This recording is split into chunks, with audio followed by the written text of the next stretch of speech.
मैंने भी कहा था कि स्प्लिट के बाद जल्दी से ये शेयर ऊपर की तरफ नहीं जाएगा, पर ये भी नहीं है कि क्या इतना बड़ा ग्रुप और इतने बड़े स्केल में काम करने वाला जो विदेश को आपको न्यूज़ में देखने को मिली, तभी से फार्मा के शेयरों में एकदम से तेजी के संकेत मिले थे।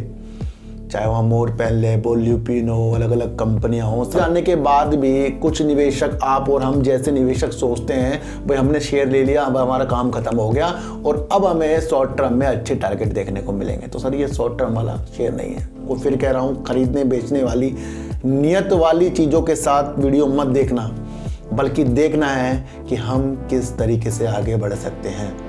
स्टील की जो डिमांड है, मांग है, बहुत ज़्यादा बढ़ जाएगी और करीब 2030 में ये डिमांड 19 करोड़ टन तक उत्पादन करने की क्षमता से आगे बढ़ेगी। नज़र आ रहा है या अमिताभ बच्चन आपको, या आपको सलमान खान स्टार नज़र आ रहे हैं, अक्षय कुमार है, क्या उनकी डिमांड पहले भी ये थी? पर एक वीडियो बनाऊंगा, इसे बड़ी गौर से हमें समझना है सर। देखो सर, मैं किसी भी शेयर की ये वकालत नहीं करता कि उसे हमें खरीदना है या उसको हमें बेचना है।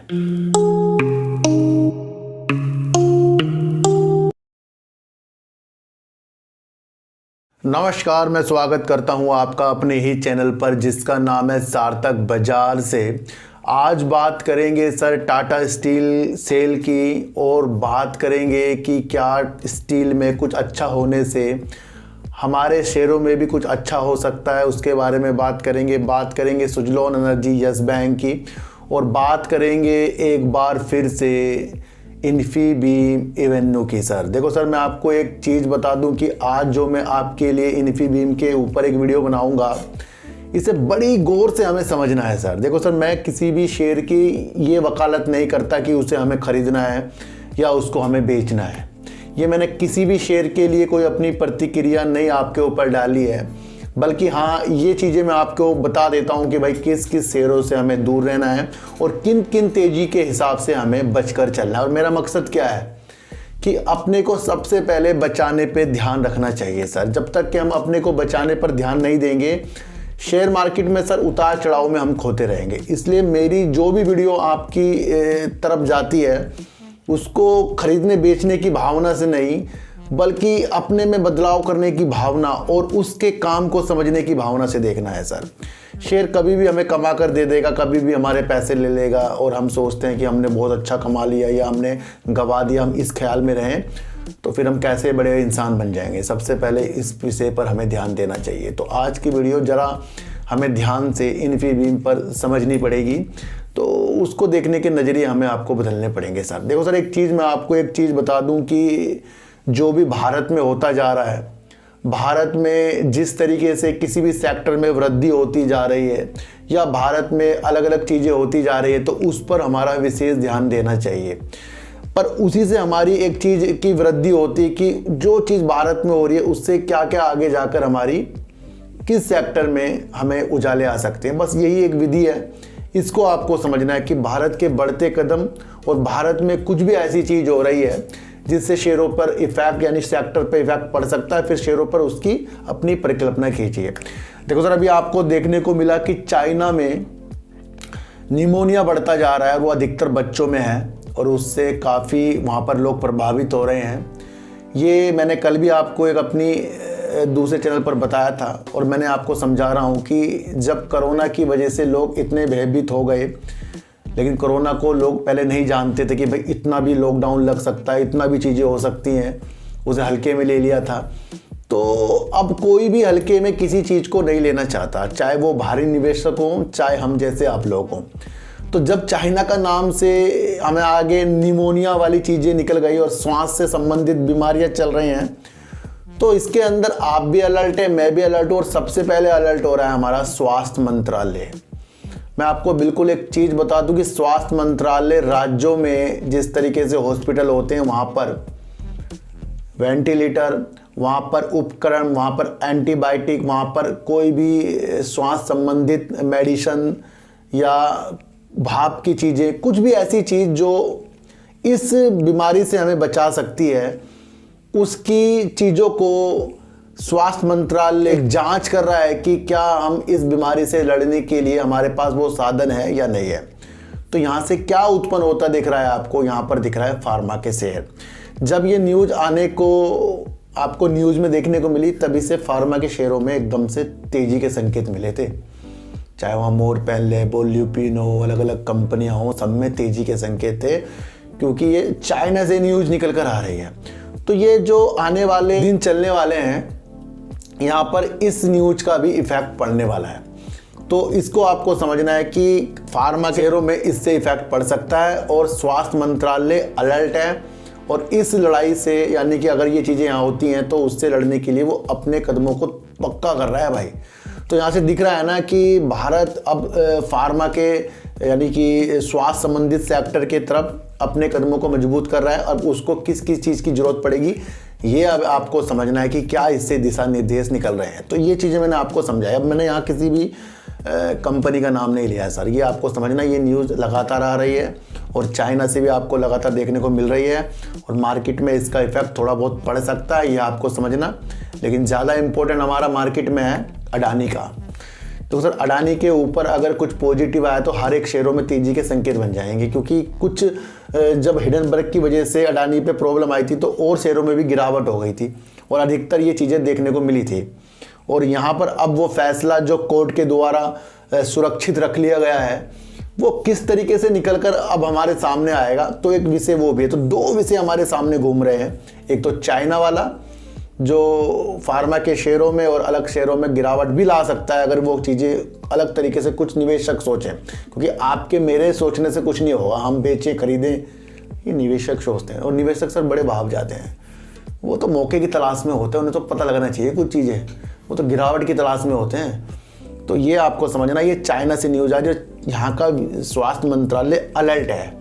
तो इन स्थितियों को आपको समझकर चलना पड़ेगा। देखो सर, टाटा स्टील जो है, मैंने आपको पहले भी कहा था कि स्प्लिट के बाद जल्दी से ये शेयर ऊपर की तरफ नहीं जाएगा, पर ये भी नहीं है कि क्या इतना बड़ा ग्रुप और इतने बड़े स्केल में काम करने वाला, जो विदेशों में भी काम करता है, जहां इसका एक बिजनेस संकट में है यूके में, ये सबको पता है, और वहां से कुछ उजाले अगर टाटा स्टील के ऊपर आए, यानी कि वहाँ पर इन्हें काम करने की चीज़ों के साथ अच्छा वित्तीय सहायता मिली जो बातचीत में है, तो इस कंपनी के ऊपर निखार आने हैं, वो आप सब लोगों को पता है। ग्रीन स्टील के ऊपर भी टाटा स्टील वर्क कर रहा है, वंदे भारत ट्रेन के लिए भी, हाइपर लूप के लिए भी। ये सारी चीज़ें की रणनीतियाँ मैंने आपको बताई, ये सारी की सारी संबंधित हो रही है स्टील से। फिर ये अपनी कंपनियों को अपने साथ मिलाने की चेष्टा के साथ आगे बढ़ेगा, यानी कि मजबूत पकड़ ये फिर व्यापार की तरफ बढ़ाएगा। वैसे भी कंपनी इसकी सारी सही काम करती जा रही है, फिर एक साथ एक कंपनी मिलकर टाटा स्टील के वजह से काम, तो वो भी काम आने वाले दिनों में होना है। लेकिन इतनी सारी अच्छी अच्छी न्यूज़ आने के बाद भी कुछ निवेशक, आप और हम जैसे निवेशक सोचते हैं भाई हमने शेयर ले लिया, अब हमारा काम खत्म हो गया और अब हमें शॉर्ट टर्म में अच्छे टारगेट देखने को मिलेंगे। तो सर ये शॉर्ट टर्म वाला शेयर नहीं है, मैं आपको बता दूं। देखो सर, भारत की तरफ चाहे वो कंपनी सेल हो जो स्टील में अच्छा वर्क करती है, सरकारी कंपनी है, दूसरा टाटा स्टील है, या अन्य कोई और स्टील पर वर्क करता है, उनके फ्यूचर जो है आने वाले सालों में अच्छा हो सकता है। तो सर ये जो अनुमान मैं लगा रहा हूँ, मैं आपको पहले ही कह रहा हूँ कि मैं जो भी अनुमान लगाता हूँ रिपोर्ट के अनुसार लगाता हूँ। कुछ एनालाइज जो बड़े बड़े लोग करते हैं फिर वो न्यूज़ की तरफ आते हैं, इसलिए न्यूज़ को भापिए। न्यूज़ में ये निकल कर आ रहा है कि 2030 तक स्टील की जो डिमांड है, मांग है, बहुत ज़्यादा बढ़ जाएगी, और करीब 2030 में ये डिमांड 19 करोड़ टन तक उत्पादन करने की क्षमता से आगे बढ़ेगी। तो इतना ज़्यादा डिमांड पर स्टील अब रहने वाला है, ये न्यूज़ निकल कर आ रही। तो इतनी रिकॉर्ड डिमांड आ रही है स्टील पर, अब यहाँ से हमें क्या खोजना है। देखो सर, यहाँ जब न्यूज़ निकल कर आई कि रिकॉर्ड डिमांड पर स्टील रहने वाला है और 2030 तक करीब 19 करोड़ टन उत्पादन की वृद्धि के साथ ये बढ़ सकता है, तो यहाँ ऑटोमेटिकली आपको पहले से देश में सबसे बड़ी कंपनियों के चुनाव करने हैं, जैसे कि टाटा स्टील। तो फिर इनमें क्या देखना है कि आने वाले सालों में अब 19 करोड़ टन की जो भी समीक्षा एक रिपोर्ट के अनुसार हुई है, क्या वो अचानक से होगी या धीरे धीरे धीरे धीरे चीज़ें बढ़ेंगी। तो जब धीरे धीरे स्टील की डिमांड बढ़ रही है तो वहाँ पर आपको देखना है इन शेयरों में तेज़ी के संकेत बनेंगे। पर वही कह रहा हूँ कि जो चाइना की चीज़ें हैं उन हिसाब से आपको इस चीज़ को देखना है। देखो सर, एक चीज़ मैं आपको और बता दूँ कि कुछ सेक्टर इस डिमांड को बढ़ाने में कामयाब रहेंगे, जैसे वाहन और इंजीनियरिंग क्षेत्रों में जो वृद्धि वो देख रहे हैं वहाँ स्टील की चीज़ें भी बढ़ेंगी। और दूसरा तरफ जैसे जनसंख्या बढ़ती जा रही है तो शहरी बुनियादी ढांचे, शहरी की तरफ मकान बनने, तो वहाँ सारी की सारी स्टील की आवश्यकता होगी। तो एक अनुमान लगा रहे हैं सर, तो ये अनुमान एक छोटा मोटा नहीं है और लक्ष्य 2030 के मैंने आपको बता दिए। तो इन वजह से आपको स्टील समझ में आना चाहिए, इन वजह से आपको टाटा स्टील समझ में आना चाहिए, इस वजह से आपको इंडिया समझ में आना चाहिए और अन्य जो स्टील पर वर्क कर रही हैं। तो जब डिमांड भारत के नाम से है तो इन कंपनियों पे विशेष तौर पर ध्यान रखिए सर। मैं आपको फिर कह रहा हूँ, खरीदने बेचने वाली नियत वाली चीज़ों के साथ वीडियो मत देखना, बल्कि देखना है कि हम किस तरीके से आगे बढ़ सकते हैं। देखो सर, एक उदाहरण मैं आपको दूं कि शाहरुख खान आज जो आपको स्टार नज़र आ रहा है, या अमिताभ बच्चन आपको, या आपको सलमान खान स्टार नज़र आ रहे हैं, अक्षय कुमार हैं, क्या उनकी डिमांड पहले भी ये थी? शुरुआती तौर पर जब वो पहली फिल्मों में निकल कर आए, कुछ फ्लॉप भी रही किसी किसी की फिल्में, क्या उनकी डिमांड जो आज वो अपनी फीस ले रहे हैं उस टाइम वो फीस लेते थे? समझो, अब वो उस डिमांड पर हैं, यानी कि उस प्रोग्रेस पर हैं जो आने वाले सालों में उन्होंने अपने को बिल्डअप किया और अच्छी अच्छी उन्होंने फिल्में दी। इसी तरीके से अलग अलग, चाहे आप सेक्टर की तरफ देख सकते हैं, चाहे वहाँ पर आप बड़े बड़े उद्योगपति को देख सकते हैं, अडानी हो, अंबानी हो, तो उनकी वैल्यू कैसे बढ़ी? काम करने से बढ़ी। तो यहाँ मैंने स्टील की चीज़ें आपको बताई, 2030 के लक्ष्य बताए। आप लक्ष्य की तरफ बढ़ने की तरफ, भारत की तरफ तैयार हो जाओ, आपको सचमुच कुछ ना कुछ अच्छा जरूर मिलेगा। देखो सर, सुजलॉन एनर्जी की तरफ अब तेजी के संकेत फिर से बढ़े हैं और ये अपने हाई से अभी थोड़ा नीचे की तरफ है जो इसने अभी मारा था। कुछ दिन, 2 दिन इसने अपने लोअर सर्किट भी लगाए। क्या आगे भी ये इस तरीके की तेजी और आगे भी इस तरीके की गिरावट कर सकता है? कोई बड़ी बात नहीं है। मैंने आपको फिर बता रहा हूं कि सुजलॉन एनर्जी के रखने के मकसद जान गए अगर आप, तब इसके लिए आपको अपने पोर्टफोलियो में सजाना अच्छा है, वरना शॉर्ट टर्म के विषय बिल्कुल मत इसके अंदर देखना। मैं आपको फिर बता दूं सर। देखो सर, काफ़ी लोग कहते हैं कि आप हमें रोक रहे हो। देखो सर, मैं आपको रोक नहीं रहा हूँ, मैं आपको जगा रहा हूँ, क्योंकि 7 रुपये वाला शेयर आज 40 की तरफ है, हो सकता है 40 से 50 की तरफ भी जाए, पर ये कुछ ही दिनों में बढ़ा है और कई बार न्यूज में आ रहा है कितना % इसने रिटर्न दे दिया है। तो ये जो चीज़ें होती हैं, कुछ ही जल्दी बढ़ने वाली चीज़ों में, जो जल्दबाजी में चीज़ें होती हैं, उसमें हमेशा फंसा जाता है। धीरे धीरे बढ़ने वाली चीज़ हमेशा आपको कभी नहीं फंसाएगी, ध्यान रखना। अचानक से बढ़ने वाली चीज़ आपको फंसाएगी, और वो उस वजह से क्योंकि आने वाला समय उसका है, फ्यूचर उसका है, उस सेक्टर का है, इसलिए हमारी जेब से पैसा निकलता है। देखो सर, मैं आपको फिर बता दूं, आपको इसको लॉन्ग टर्म के लिए विषय से चलना है। ये मैं क्यों बता रहा हूँ बार बार? सर 50 सवाल आते हैं, सुजलॉन पर वीडियो बनाइए। मैं आपको फंसाना नहीं चाहता सर किसी भी चीज़ में, और आपको जगाना चाहता हूँ, गुमराह करना नहीं चाहता।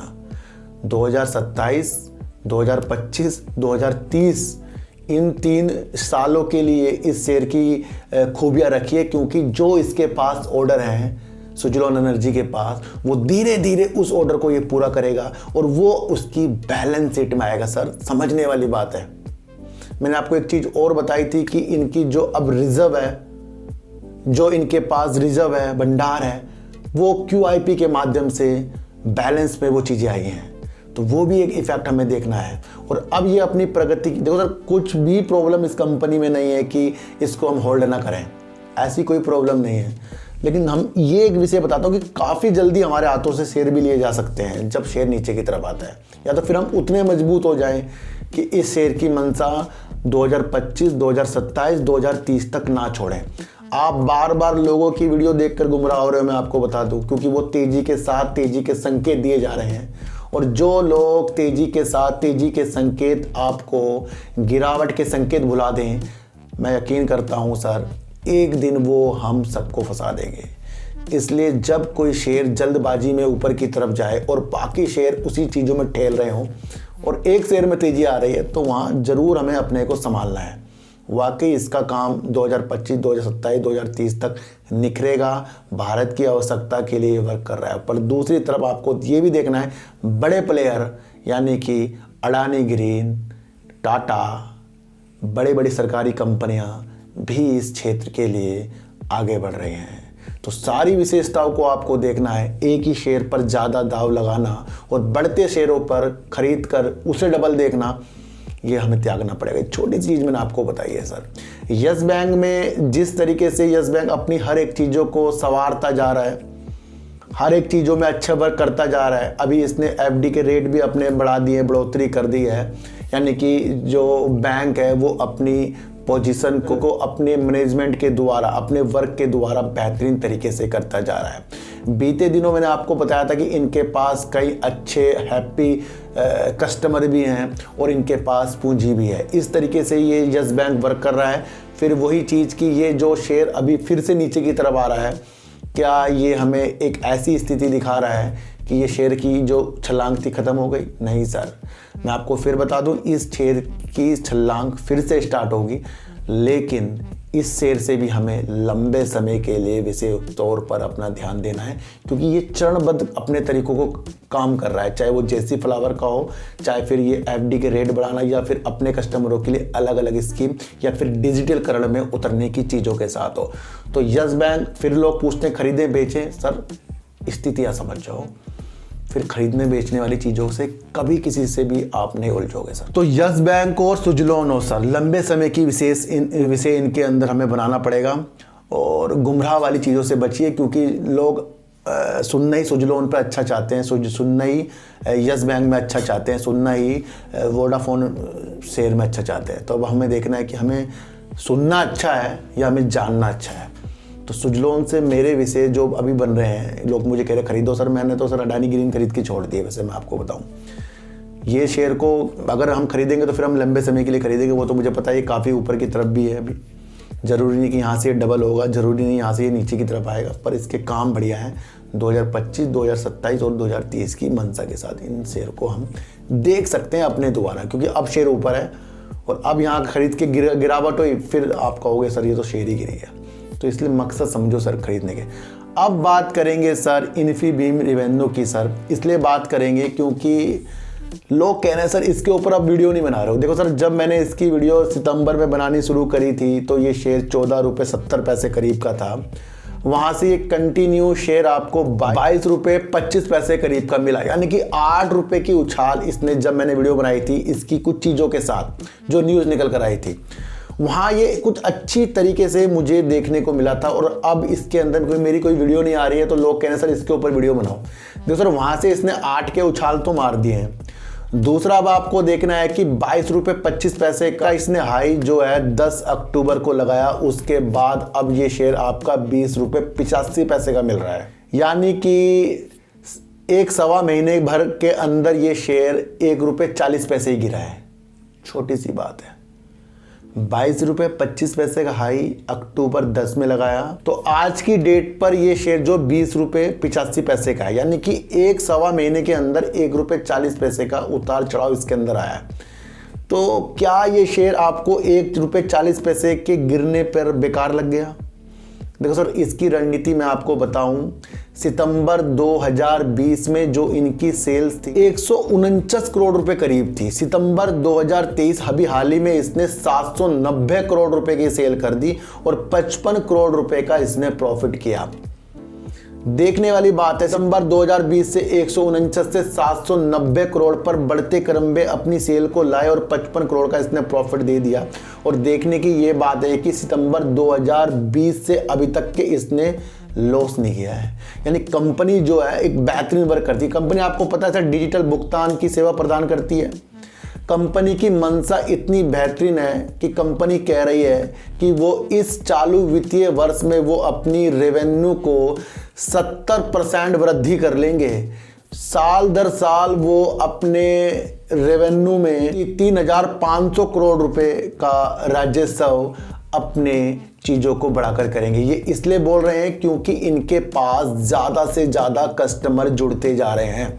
जिस कंपनी के पास ज़्यादा से ज़्यादा कस्टमर बढ़ते क्रम में हो, वो कंपनी के अंदर बाहर आनी है। और कंपनी ने पूर्णतः कह दिया कि उसके कस्टमर में वृद्धि हो रही है। और जून 2023 की तिमाही के अंत तक इनके पास 10 मिलियन व्यापारी जुड़ चुके हैं सर, 10 मिलियन व्यापारी। और वित्त वर्ष के अंत तक ये 1 मिलियन और इस तरीके के कस्टमर जोड़ लेंगे। 10 मिलियन इन्होंने जून 2023 की तिमाही में ग्राहक जोड़े और 1 मिलियन ग्राहक और ये इस चालू वित्तीय वर्ष में जोड़ लेंगे।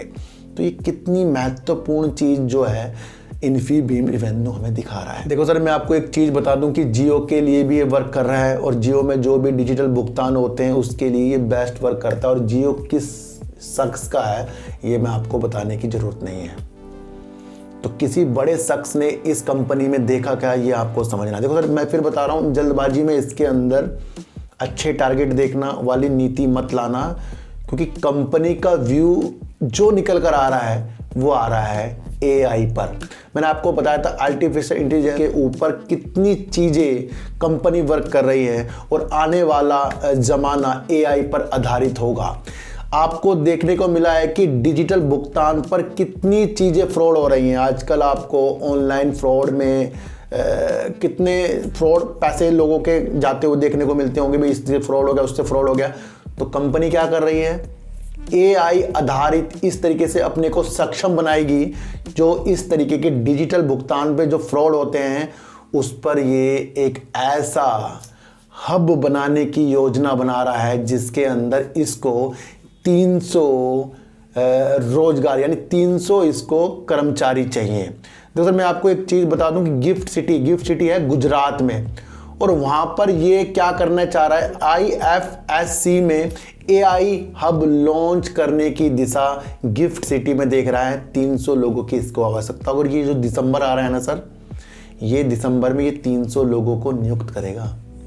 देखो सर, आने वाले कुछ वर्षों में अगर AI इस तरीके से वर्क करे कि डिजिटल भुगतान के अंदर वो ऐसे सिस्टम बिठाए जिससे ये रोकथाम हो जाए और उसके लिए इन्फीबीम वर्क करे, तो ये इम्पोर्टेंट है या आपको नहीं लग रहा है। देखो सर, मैं आपको फिर कह रहा हूँ, ये शेयर की खरीदने की चीज़ नहीं बता रहा हूँ। मैं बता रहा हूँ कि AI आधारित ये अपने को इतना सक्षम करेगा और उसके लिए गुजरात में एक हब लॉन्च करेगा ये। तो कैसा लग रहा है आपको कि 300 लोगों की टीम बनाकर फिर ये इस तरीके के डिजिटल भुगतान में जो फ्रॉड होते हैं उसका एक समाधान करने वाला कंपनी बनने की तलाश में है। दोस्तों, मैं आपको एक चीज़ बता दूं, विदेशों तक इसके काम है, जिसके अंदर संयुक्त अमीरात आपको देखने को मिलेगा, ओमान, सऊदी अरब में इसका वर्क जो है सक्रिय है, चल रहा है। अब कंपनी की मंशा है संयुक्त राज्य अमेरिका और ऑस्ट्रेलिया में अपने काम को बढ़ाना। देखो सर, अभी विदेशों में जो इसका काम हो रहा है, जो इसके राजस्व में सिर्फ 8% की वृद्धि कर रहा है, यानी कि विदेशों से जो इसका काम है 8% का है, लेकिन कुछ ही वर्षों में कंपनी इसको सर कितना कर लेगी, 1/4 कर लेगी। तो कितनी बड़ी बोल जो है कंपनी के मैनेजमेंट बता रहा है। ये देखो सर, दो चीज़ इसकी पकड़ लो, डिजिटल भुगतान जो है बंद नहीं होगा, बिल जितने भी भुगतान होते हैं उसके अंदर ये अच्छा वर्क करता है, अपने कस्टमरों में वृद्धि करता जा रहा है। 10 मिलियन कस्टमर इसने जून में जोड़ लिए हैं और 1 मिलियन और जोड़ने की तलाश में, यानी कि इसका जो कस्टमर बेस बढ़ता जा रहा है। और उसी आधार पर ये कह रहा है कि 70% अपना राजस्व इस तरीके से बढ़ा लेगा कि जो साल दर साल 3500 करोड़ रुपए होते हैं। ये बहुत बड़ी बात है, जो इसको समझेगा वो आगे की तरफ जाएगा। उसके बाद कंपनी क्या कह रही है, AI। तो AI पे जब वर्क इन्फीबीम हमें दिखाने की तलाश में लग गया है तो वाकई ये कंपनी सर होल्ड वाली बनती है। देखो सर, AI पे जब ये इस तरीके से समाधान अपने कर देगा ना, तब आपको इसकी वैल्यू नजर आएगी। क्यों नजर आएगी?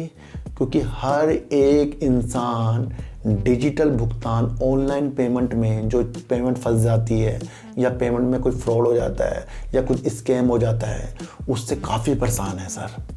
काफ़ी परेशान लोग हैं और कितने लोगों के साथ इस तरह फ्रॉड हुआ है।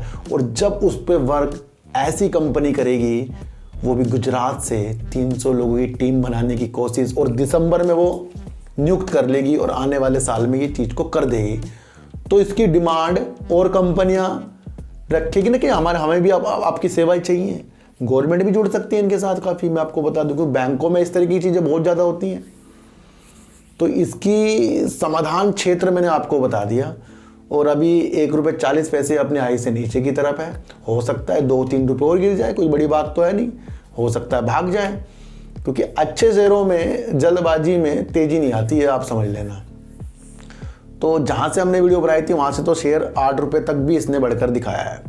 और आज मैं आपको बता रहा हूँ इसके अंदर 1-2 साल हमें देने पड़ेंगे, और वो इसलिए देने पड़ेंगे। और ये मैं आपको बता दूं पूर्णतया AI पर जो ये वर्क करा, और वैसे भी इसका जो पहला वाला वर्क मुझे बेस्ट लगता है सर। तो ध्यान रखना सर, स्टील में भारत की मांग जो है स्टील की रिकॉर्ड दर रिकॉर्ड बढ़ने वाली। एक रिपोर्ट के अनुसार 2030 के लक्ष्य मैंने आपको बता दिए।